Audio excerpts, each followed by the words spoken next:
Hello everyone, welcome back to today's story. In this video, James takes Nee into the kitchen for the very first time, turning a simple meal into a life-changing moment.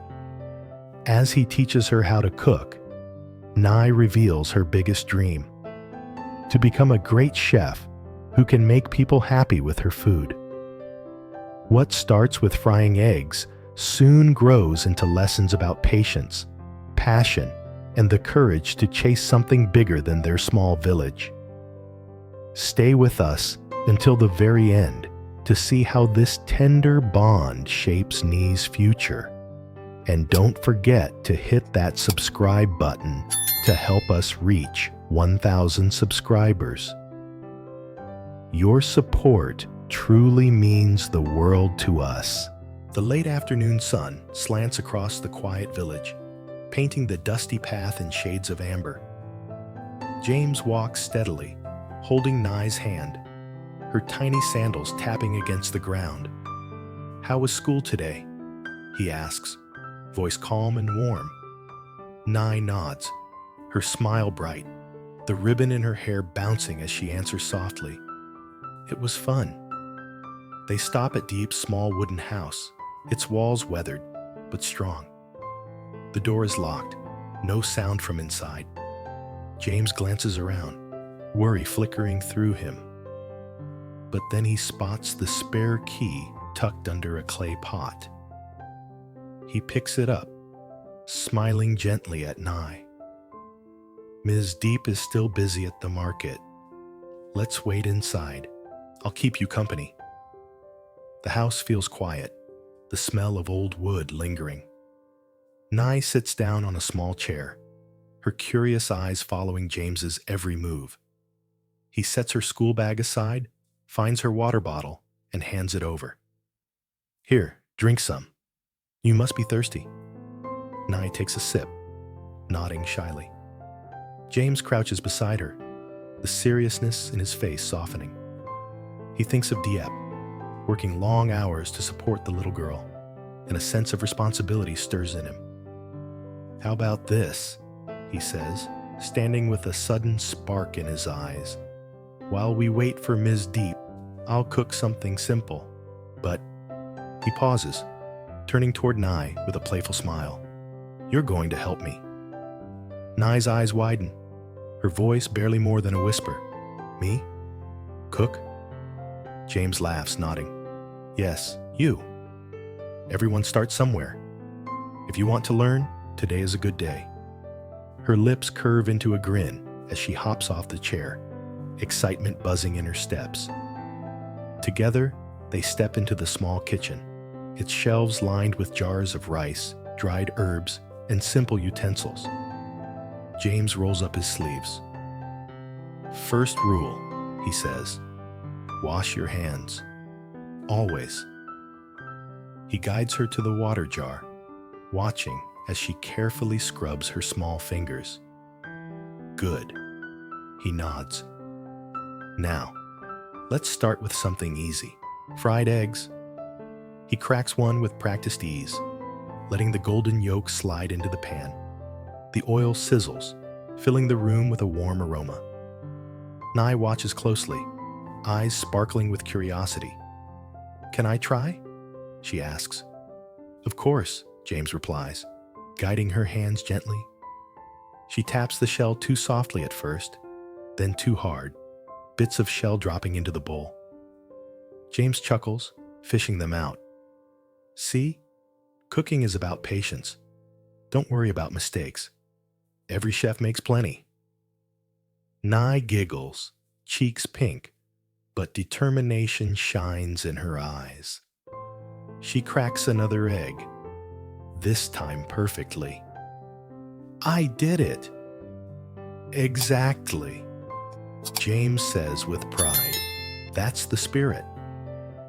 They cook together, James explaining how to control the fire, how to sprinkle salt just right, and why timing matters. Nye listens intently, repeating each step with surprising focus.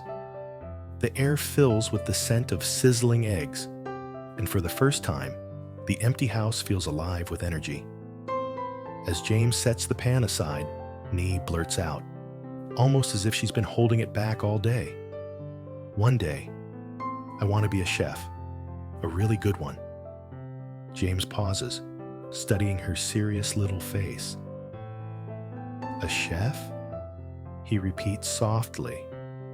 "Yes." She nods firmly, eyes shining with conviction. "I want to cook delicious food. Not just for me, but for other people. I want them to smile when they eat my dishes." The words strike something deep in James. He leans against the counter, folding his arms, a thoughtful smile tugging at his lips. "That's a beautiful dream, Nye. And do you know the secret to becoming a great chef?" She tilts her head, waiting. "Passion," James says. "You have to love what you do. Cooking is not just about recipes. It's about heart. Every dish you make carries a piece of you." Nee's eyes widen, as if she's storing every word carefully inside her. "Then I'll put all my heart into it." James ruffles her hair gently. "Good. If you keep that promise, nothing will stop you." They move on to chopping vegetables, James guiding her small hands over the knife, making sure she's safe. He shows her how to slice green beans evenly, how to peel garlic without wasting too much, and how to stir-fry without burning. Each lesson feels like more than cooking. It feels like planting seeds for her future. Outside, twilight settles in, shadows stretching across the yard. The aroma of stir-fried beans and fried eggs drifts through the house, warm and inviting. James steps back, watching Nye carefully stir the pan. She's clumsy, but her focus is unshakable. He can't help but smile. "You know," he says quietly, "when I was your age, I didn't know what I wanted to be. But you..." He gestures at her with admiration. "You already have a dream. That's powerful." Nee beams, cheeks flushed from the heat of the stove. "Then will you teach me more? Not just eggs and beans? Everything." James laughs. "Everything might take a while, but yes, I'll teach you, step by step." At that moment, the front door creaks open. Diep enters, her face tired from the long day at the market, carrying a basket of pears and fish. She stops, surprised by the smell wafting from the kitchen. "What's going on here?" she asks, setting the basket down. Nee rushes to her, excitement bubbling. "Mom, James taught me how to cook. Look, I made eggs and beans." Diep's eyes soften, her exhaustion melting into warmth. She steps closer, tasting a small bite from the pan. Her face brightens with genuine surprise. "Delicious, Nye. You did so well." Nye beams with pride, glancing at James as if to share the victory.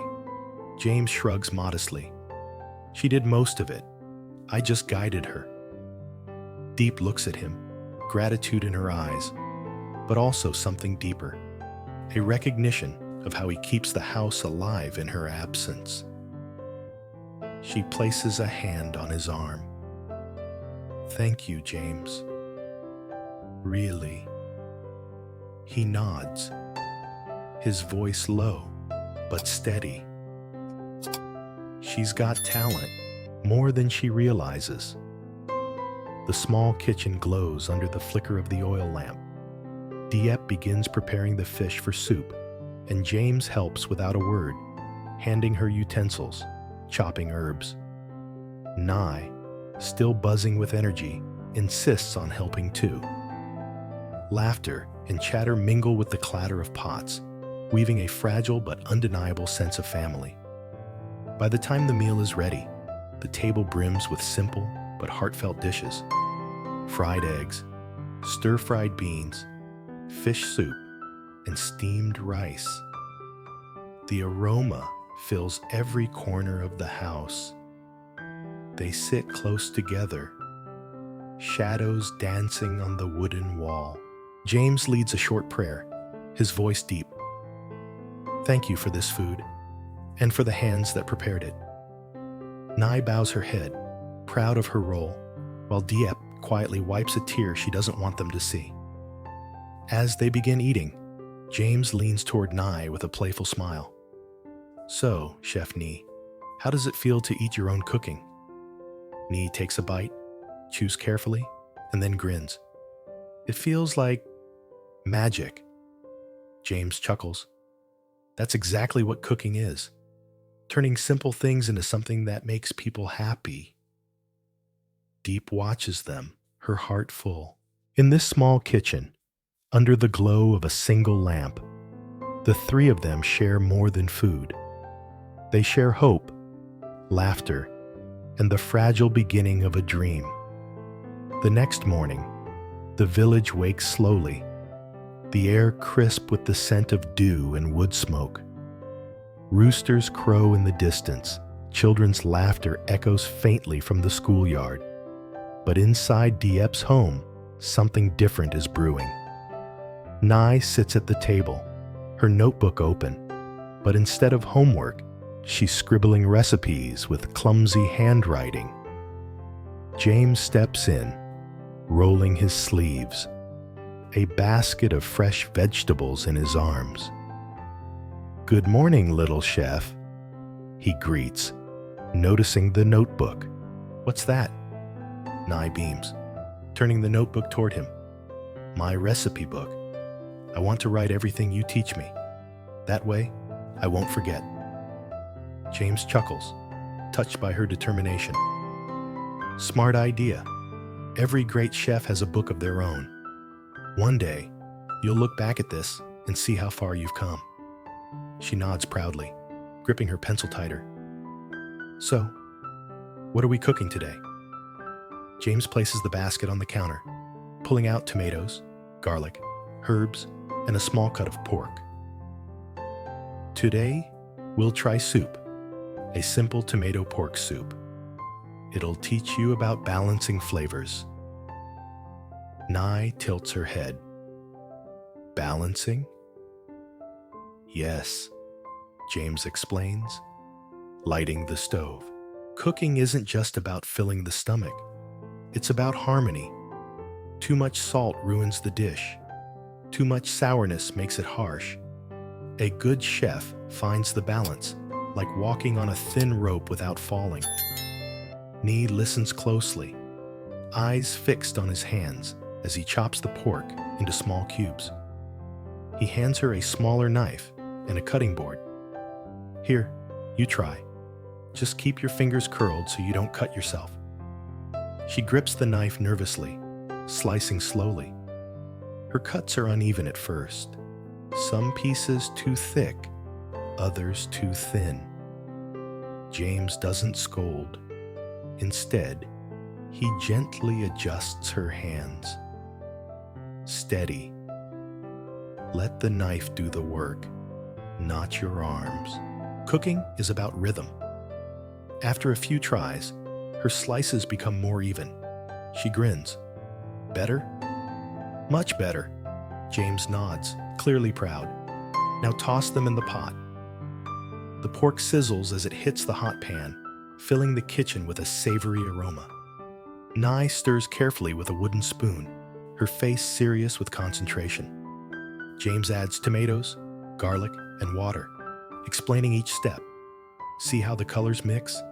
That's flavor being born. The red of the tomatoes, the golden oil, the white pork, it all becomes one. Nye leans over the pot, inhaling deeply. It smells so good already. Wait until you taste it, James says, sprinkling in salt. Here's the important part. Taste as you cook. Your tongue is your compass. He dips a spoon, blows on it, then offers it to Nye. She tastes, her face lighting up. It's sweet and salty and warm. Exactly, James smiles. That's balance. As the soup simmers, Diep returns from the market earlier than usual. She pauses at the doorway, watching the scene. James guiding Nye, knee hanging onto every word. Her heart swells with quiet gratitude. I see our chef in training is busy, she says warmly, setting down her basket. Mom, taste this. Nee rushes to her with a bowl, excitement spilling from her voice. Deep sips, her tired eyes softening. Delicious, Nye. Truly, you're learning so fast. Nee blushes, but her pride shines brighter than the morning sun. One day, Mom, I'll cook for you every day. I'll be the best chef in the whole village. Diep laughs softly, stroking her hair. I believe you. That evening, after dinner, Nee doesn't run off to play or draw like usual. Instead, she sits at the table, sketching pots and pans in her notebook. James notices and leans closer. You know, Nye, being a chef is more than just cooking at home. It means discipline, creativity, and sometimes sacrifice. Nee looks up, eyes wide. Sacrifice? Yes, James says thoughtfully. Long hours in hot kitchens. Sometimes failing before you succeed. Sometimes having people criticize your food. But if your heart is strong, none of that will stop you. She listens quietly, then nods with conviction. I don't care if it's hard. I still want to do it. James studies her for a moment, then smiles. Good. Then I'll keep teaching you. One day, you'll cook dishes even I can't. The days roll by, and every evening becomes a lesson. James teaches her how to fry fish without burning it, how to knead dough for simple flatbreads, how to balance spices so they sing instead of shout. Nye struggles, makes mistakes, sometimes even bursts into tears when the dough sticks to her fingers or the rice comes out too mushy. But James never raises his voice. He stands beside her, patient, reminding her every mistake is just another step forward. One rainy afternoon, thunder rattles the windows and the market closes early. Diep sits sewing near the lamp while James and Nye prepare dinner. The storm outside howls, but inside, the air is warm with laughter. Careful with the chili, Nye, James says as she sprinkles flakes into the pan. Too much, and we'll all be breathing fire. Nye giggles, adding just a pinch more. But chefs must be brave, right? James shakes his head, laughing. Brave, yes. Reckless, no. Diep watches them, her hands pausing over the fabric. For the first time in years, the house feels alive, not just a place of survival, but of dreams. She whispers to herself, maybe this is what a real home feels like. That night, after the meal, when Nye has gone to bed, Diep speaks quietly to James. You've given her something I couldn't.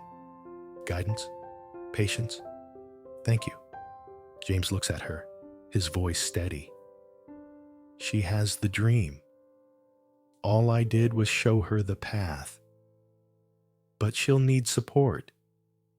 More than just lessons. Becoming a chef isn't easy. Diep nods slowly, the weight of responsibility clear in her eyes. I'll work harder. Whatever it takes, I'll give her the chance. Days turn into weeks, and soon Nee's skills grow sharper. She learns to season by instinct, to plate food neatly, to treat every meal as a work of art. Her confidence blossoms, and even villagers begin to notice when Diep brings dishes to the market. Who made this soup? One customer asks. My daughter, Diep replies with pride. She's learning. The word spreads, and neighbors come by, curious to taste Nie's cooking. She beams at their compliments, writing everything down in her little recipe book. One evening, as the family eats together, James turns to Nye. You know, if you truly want to be a chef, one day you might leave this village, study in a bigger town, learn from other chefs, explore new flavors. Nye falls silent, spoon frozen midair. The thought of leaving both excites and scares her. Leave. Here? She whispers. Yes, James says gently. Dreams don't grow if you keep them locked in one place. But don't worry. You don't have to decide now. Just keep learning. Keep dreaming. The future will find its way to you. Nie looks at Diep, who smiles through the ache in her heart. If that day comes, Nye, I'll let you go. Because dreams are meant to be chased. Tears glisten in Nie's eyes, but she nods firmly. Then I'll work hard. I'll make you both proud. James places a hand on her shoulder, his voice steady but soft. You already have. The oil lamp flickers, shadows dancing across the wooden walls as the three of them share a quiet moment of hope. Outside, the night is dark, but inside, the light of a dream burns bright. And in that little kitchen, surrounded by simple dishes and laughter, the story of Chef Nie truly begins. Not just with recipes, but with love, patience, and the courage to dream beyond the horizon.